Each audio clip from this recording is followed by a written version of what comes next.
Hello, everyone, and welcome back to The Torch. I am your host, Elyse Ushindi, as always, and let's get started. So, over the weekend, there was some big news in the United States of America because, it's been all about the elections and the campaigns have been up and down. So, we finally kind of got over that, and here's something that happened over the weekend last week.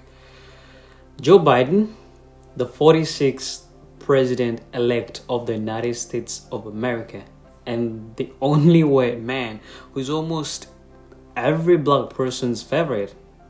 So on Saturday last week, it was announced that he had won the presidential elections against Donald J. Trump. Now, guys, this is the biggest news I've had in 2020 because you see, there's been a lot of drama in just 4 years of Donald Trump in the White House, and man, that was too much, believe it or not. It was big news that all around the United States, everyone was celebrating, apart from just one man and his supporters, Trump. You see, I must say, I wasn't surprised when this happened because you see, Trump is the same man who said he didn't know where he'd go next if he had lost to the worst politician in history. His words, not mine. I didn't say those words. He said that, and I quote, "I don't know what I'm going to do or where I'm going to go if I lose to the worst politician in history." And before I took a break last week, I was asking myself, who is the worst politician here? Trump himself or Biden? Because Biden is the former vice president. Only good people can do that. And given the fact that his government was really good with Barack Obama, so he makes him the perfect challenger for Trump, or just the perfect politician that Trump he is. I mean, Trump is never a politician. He's just a businessman who was offered, a table to run for a couple of years, and yeah. But seriously though, it was the biggest news over the weekend, and not for everyone, because there was losing and winning, so it wasn't for everyone. And I must say, Trump was right. Where would he go? Because he cannot come to Africa because he said our countries are shitholes, and he's the dumbest racist ever. Plus, he can't go anywhere around Asia. He knows what he did there, but believe me, the last place you want to go after you've pissed off people is Asia. He called the Korean leader, what was that? I don't even remember, because I don't want to say these words from my mouth because it's gonna seem like I say them, so hell no. I'm not gonna want to have a missile flying over my roof. Hell no, I'm not living in my own house. But with that being said, that Saturday morning, dear Trump was waking up like a normal day, and for some warm up at one of his golf course or fields.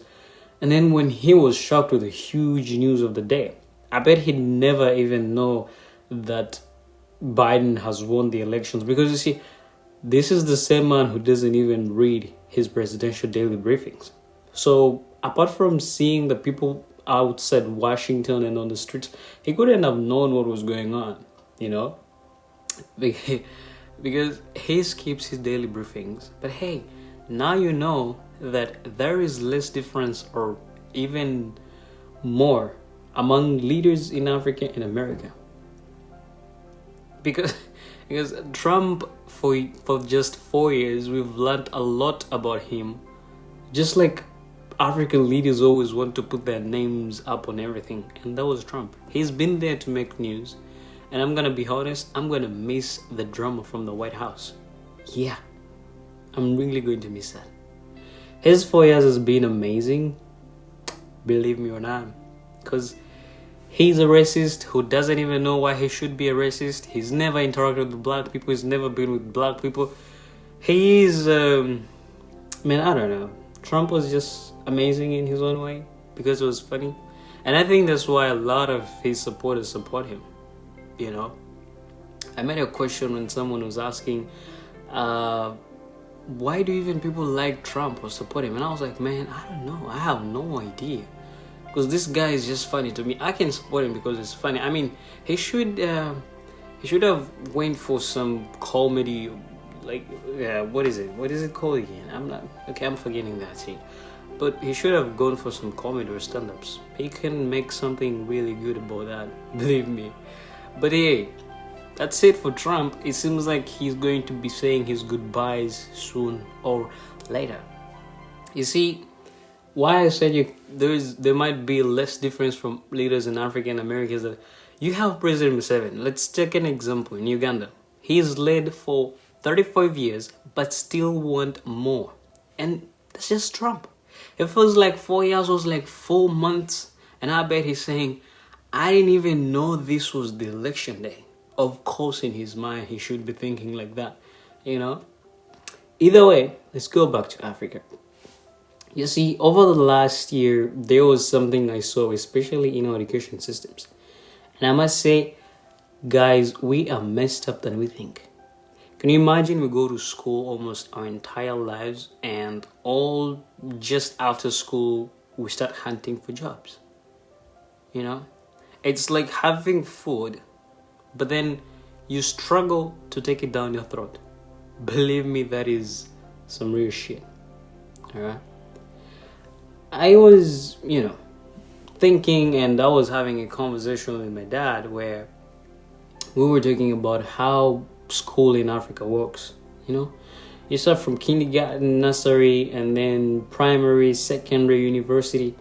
It takes about, I don't even know how many years it takes, but it's just a lot. I have my brother who finished university when he was 30. Finishing university, and then he just gets married and then trying hard for a job. My point is though, we take a lot of time at school and not everything that we learn from school, we use it in the real world. Because the school world and the real life world they're totally two different and not parallel worlds that everything is black and white. You know what I'm saying? So I had this conversation with my dad and he was just trying to feed me in like how school in Africa gets real tough sometimes. I mean, you have about 12 subjects at secondary. At least primary you have 4, 5. You can handle 5 subjects. But at secondary you have about 12 subjects or even 13. And these subjects, it seems like it's just one subject that they divided into pieces just to make up a huge book and just to finish up the whole year. You know what I'm saying? And then he was like, man, I just wish some subjects would just combine and put together. That would make school easier, And I remembered there was a time back when they were saying they were going to combine some subjects and put them together so it could make learning easier. But hey, I don't even know where that shit went. Everyone just kept quiet after that promise was made. And I was like, whoa, I ain't going back to school, bruh.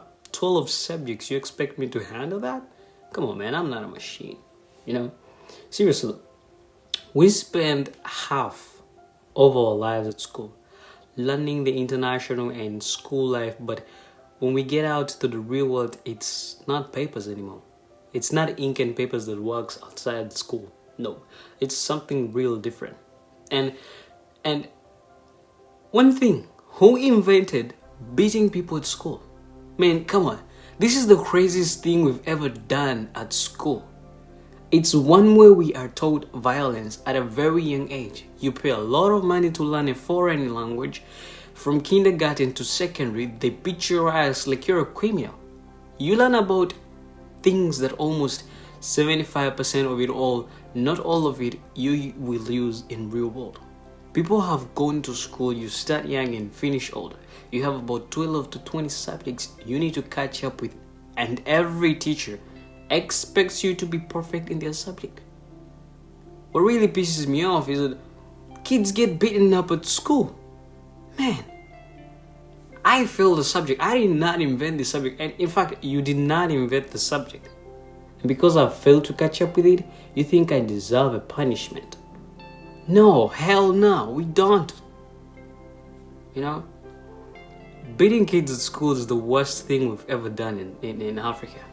And you don't know how this affects kids, but hey, it really does give a very huge effect on kids, especially the grown-ups. You know what I'm saying? Africa has so much mess to clean up, believe it or not. But if we cannot see even the smallest mistakes, I'm not sure how we're going to make a difference in matters that are more worse than just beating kids at school. Sometimes I kind of feel like Africa as a whole needs a whole new reset and transformation. But hey, that's the craziest idea, I believe. Because thinking you're going to transform a whole continent into something else, I don't know when that's going to happen, you know? But hey, seriously speaking, beating kids at school is the worst thing we've ever done at school. We teach kids violence in a way that we don't even know. But it's true. We're teaching kids violence. You see, they see fights at their homes. Some families, some kids have fathers or mothers who drink alcohol or use any kind of drugs. And these guys are going to be fighting every time. A kid sees this, you know? And then they go to school, they expect to see something different or have a different experience on life. But it doesn't work out that way. So they go to school, kids are being beaten up, and it's something like a violent thing. And then when they come back home, it's almost the same thing. And how do you expect this child is going to behave in the next coming years? Beating kids at school has to stop. Believe it or not, it's a mistake we're doing, and it's still going to affect us. My mother used to say, although I'm gonna be honest, personal experience, my ass was beaten so many times than anyone else I've ever known. You know, because I was stubborn. I had a big head. I was so stubborn, but with a very small body, you know, and my ass was whooped. Whoa. I can't remember those days. But my mom used to say, hey, beating you is not going to shape you up. So please stop whatever the mess you're doing and just live the way I want you to live. But the point is, beating kids is not going to make them understand the subject you're trying to teach them. Beating them is not going to make them master your subject in their heads. No, instead, you're still going to make them fear you. And instead of concentrating on books and the subject, they're going to be scared. Okay, if I don't get this right, the teacher's going to whoop my ass again. We're creating fear into our own people. We're creating fear in our own kids, and that's not good. You know, Africa today has a record that we hold the youngest generation than anywhere else in the world, and that is something great. But hey, raising up a young generation that is so scared, we're not doing anything. Hell no, no job done. You know? Oh, thumbs up, I'm just gonna give you some down. I don't know even how that is called. But hey, it's not the right thing we're doing. You know? 12 subjects, and then you put on the pressure of beating them and scaring them and all that stuff, frightening them. It's not going to do any good for us. Not today, not even the next 100 coming years. You know? So what I'm just saying is that, hey, if we need to understand that these kids need to go to school, and when they get out of school, not hand jobs but make jobs, that means we're going to change the strategy of teaching them.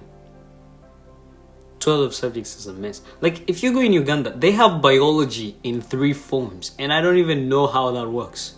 They have biology paper 1, 2, and 3, and you're just like, isn't it all just the same thing? Speaks of the same thing, the human body and all that stuff, the chemistry. So why have 3 papers? What's the difference? I mean, I never went to secondary because of that shit, trust me or not. Well, I have a lot of things and a lot of problems that made me not to go to secondary level, but the fact that we have subjects that are divided in almost 3 things, and you're like, hey, that should be just one thing. Why is it like a lot of separation? You know? So there are things we need to fix first. You know, before we think we want a continent that is built and shining. we need to fix a lot of things before we think of raising up the top of the mountain. Because those small things that we think are real small are the real things that are making us not to go anywhere.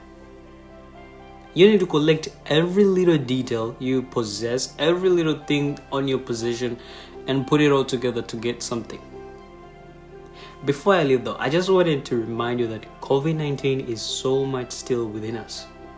You might not have it, but that doesn't mean you should be careless with your health.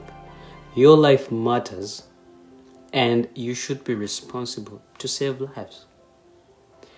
I was watching something last week, or I don't remember, but I think it was last week when Bebe Cool was speaking on opening churches and bars, which one should be open first. And this, man, there's a lot of drama going around in the world today. 2020 is going to leave a lot of drama around, and we're never going to forget this.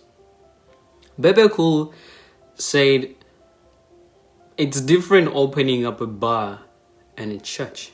You can get corona in a church, but not in a bar, because sanitizer is made of alcohol, and alcohol is only sold in a bar. So if you drink alcohol, there's no chance you're getting corona.